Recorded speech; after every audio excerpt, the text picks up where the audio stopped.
क्या हाल चाल यार। प्रोस अपलोड हो रहा है दोनों बुक का और अब हम आ चुके हैं पोएट्री पोर्शन पे, यानी कि पहली पोयम अपनी डस्ट ऑफ स्नो, जिसे लिखा है रॉबर्ट फ्रॉस्ट ने।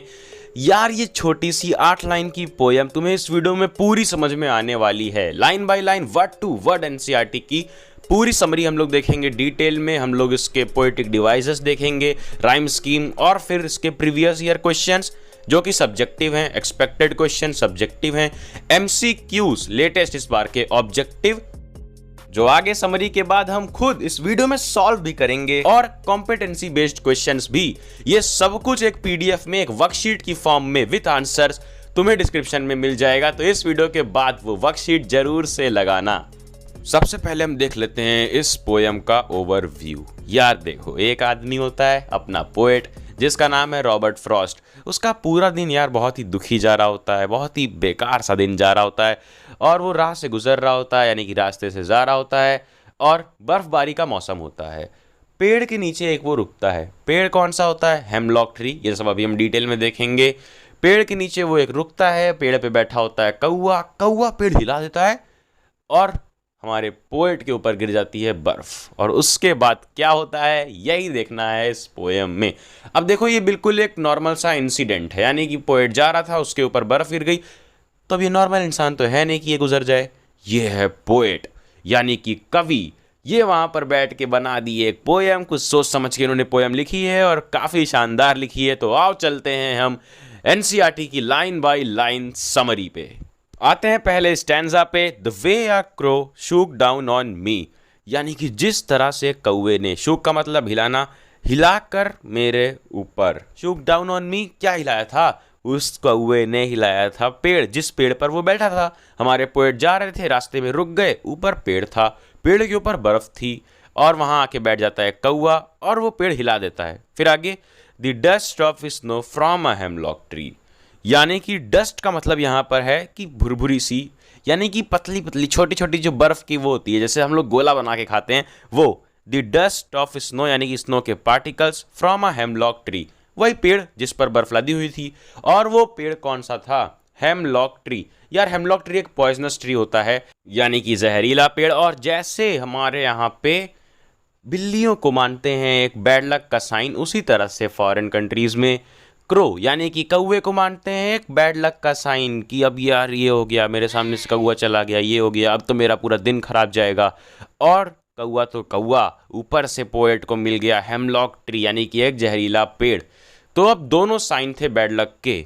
तो क्या पूरा का पूरा दिन पोएट का खराब गया? आगे देखते हैं। तो नहीं यार, बिल्कुल नहीं होता, बिल्कुल उल्टा है। क्योंकि जैसे ही बर्फ गिराता है कौवा उसके ऊपर, सडनली वो रियलाइज करता है कि यार अभी तक का पार्ट, इस दिन का अभी तक का पार्ट मैंने पूरा का पूरा तो सिर्फ सोचने में ही बिता दिया। यार मैं सिर्फ सोचता रहा, एक अपनी फीलिंग में फंसा रहा, इतनी सॉरोनेस की फीलिंग में फंसा रहा, और पूरा का पूरा दिन सोचते सोचते ही बीत गया। और ये बात उसे रियलाइज होती है जैसे ही वो इंसिडेंट होता है कौवे वाला। तो क्या कौवे वाले इंसिडेंट के बाद उसका दिन और खराब हुआ? नहीं, उसे समझ में आ गया कि मैं अपना दिन अब तक खराब कर रहा था, और उसे इनलाइटमेंट होती है कि यार हाँ, अभी तक का मेरा दिन तो खराब गया, बट आने वाला भी जो मेरा दिन का जो पार्ट बचा है वो मैं खराब नहीं होने दूंगा। यही बात लिखी है इस पोएम के स्टैंजा 2 में। Has given my heart a change of mood, यानी कि हैज़ गिवन माई हार्ट, यानी कि मेरे दिल को a change of mood, mood में उसके बदलाव आ जाता है, यानी कि उसके मन में बदलाव आ जाता है। किसके? पोएट के। अब क्या बदलाव आ जाता है यार? देखो, पहले उसका मूड कैसा होता है? बिल्कुल खराब, और सोचने में, और पूरा दिन से सोचने में बेकार किया था, और पूरा खराब सा दिन बीत रहा था। बट जैसे ही वो इंसिडेंट होता है उसको रियलाइज़ होता है कि हाँ यार, मैंने तो पूरा दिन अपना सोचने में ही बिता दिया, और इस वजह से मेरा दिन खराब हो रहा था, क्योंकि मैं फालतू की चीज़ें सोच रहा था। कि जिस हेमलॉक ट्री और क्रो को सब लोग बैड लक का सिंबल समझते हैं, उन्हीं दोनों चीज़ों की वजह से, उस एक इंसिडेंट की वजह से उसे रियलाइज़ होता है कि मेरा दिन खराब जा रहा था, और इसके बाद का उसका दिन काफ़ी सही बीतता है यार। क्योंकि उससे ये भी रियलाइज़ हो जाता है कि क्यों खराब जा रहा था, मेरे खुद के सोचने की वजह से मेरा पूरा दिन खराब जा रहा था। यही बात पोएट ने आगे लिखी है लाइन में। And saved some part of a day I had rued, यानी कि उस कुछ पार्ट को बचा लिया, क्योंकि दिन तो पूरा खराब जा ही रहा था। अब जो बचा हुआ पार्ट था उस पार्ट को सेव कर लिया, of a day I had rued, rued का मतलब क्या होता है यार? यूईडी, हेल्ड इन रिग्रेट, यानी कि सॉरनेस के फीलिंग में सोचते सोचते खराब सा दिन पूरा बीता था, उस दिन के बचे हुए हिस्से को बचा लिया इस इंसिडेंट ने। क्या था इंसिडेंट? पोएट जा रहा होता है, रुकता है थोड़ा सा एक पेड़ के नीचे, पेड़ पूरा बर्फ से लदा होता है और बैठा होता है कौआ। पेड़ और कौआ, पेड़ जहरीला और कौआ काला, जो दोनों ही बैड लक के सिंबल। कौआ हिला देता है, पेड़ से ऊपर से गिर जाती है बर्फ। बट इस इंसिडेंट के बाद चेंज हो जाता है पूरा का पूरा मूड हमारे पोएट का।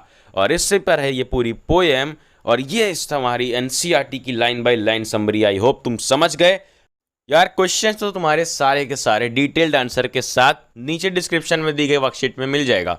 बट हम कुछ इंपॉर्टेंट क्वेश्चंस तुम्हें बता देते हैं जो काफ़ी ज़्यादा इंपॉर्टेंट हैं, और फिर हम देखेंगे इस पोएम की राइम स्कीम और इस पोएम में यूज़ किए गए पोएटिक डिवाइसेस जो कभी कभी पूछ लिए जाते हैं।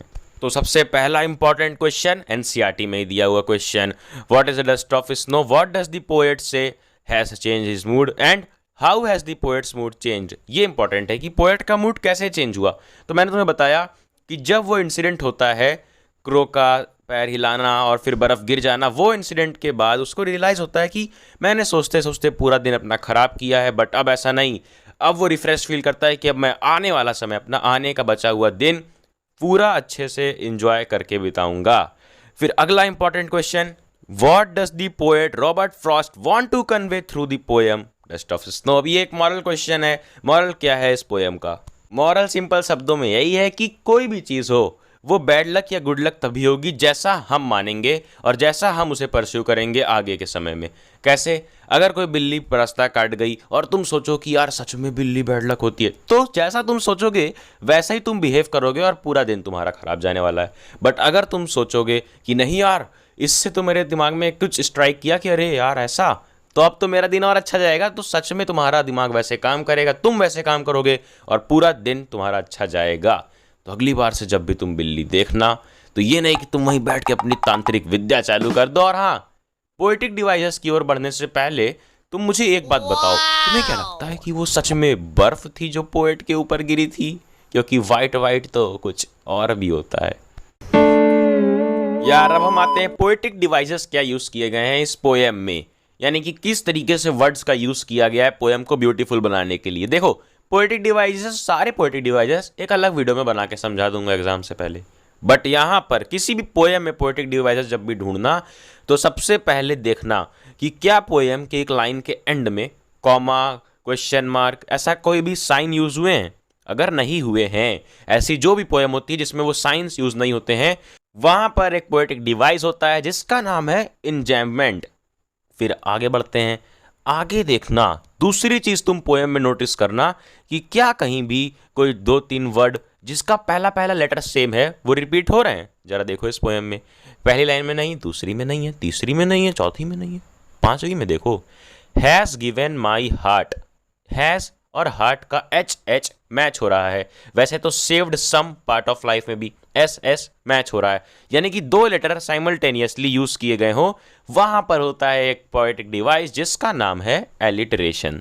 और यार, किसी भी पोएम की राइम स्कीम निकालनी हो तो बस तुम एंड वाले वर्ड्स देखो, एंड वाले वर्ड्स कैसे कैसे मैच करने हैं, बस ये देखना है। देखो, क्रो फिर मी मैच नहीं कर रहे हैं, क्रो मी, क्रो और स्नो मैच कर रहा, मी और ट्री, और ए से हमेशा स्टार्ट करना। तो क्रो को वाली लाइन को नाम दे दो ए, फिर नीचे वाली को बी, फिर ए, फिर बी। उसी तरीके से सेकंड स्टैंजा है सी डी, तो ए बी सी डी, ये पोएम की राइम स्कीम। अब देख लो यार कुछ इंपॉर्टेंट एमसीक्यूज, ऑब्जेक्टिव क्वेश्चंस जो आ सकते हैं। Who shoot down the hemlock tree, किसने लाया था? क्रो। कौन सा पेड़ था? Hemlock tree. In what mood was the poet earlier, यानी कि पहले कौन से मूड में था पोएट? ऑफ कोर्स सैड था, उसके बाद उसका मूड चेंज हुआ था। फिर क्या उसका बच गया था? पोएट का क्या बचा था? कुछ पार्ट ऑफ डे, आगे का आने वाला पार्ट ऑफ डे, यानी कि ऑप्शन सी। फिर कौन है पोएट? रॉबर्ट फ्रॉस्ट का नाम सुन के तुम सब पक चुके हो। फिर उसके बाद 5 के बाद ये सारे क्वेश्चंस तुम्हारे होमवर्क हैं यार, इन सब का आंसर मुझे चाहिए। नीचे कमेंट्स में और डिस्क्रिप्शन में तुम्हें पीडीएफ मिलेगा, वर्कशीट का पीडीएफ, जिसमें क्या क्या होगा, previous year questions, expected question, सारा सब्जेक्टिव तो है ही, एमसीक्यूज हैं ये 10 एमसीक्यूज इंपॉर्टेंट चैप्टर से, फिर latest competency based question, extract based जो लेटेस्ट पैटर्न पे आएंगे, और इस चैनल पे सारे सब्जेक्ट्स के इतने ही अच्छे अच्छे पीडीएफ्स मिलेंगे, तो नोटिफिकेशन ऑन कर वीडियो को सबको शेयर कर दे और फिर क्या, जाना जा पढ़ ले।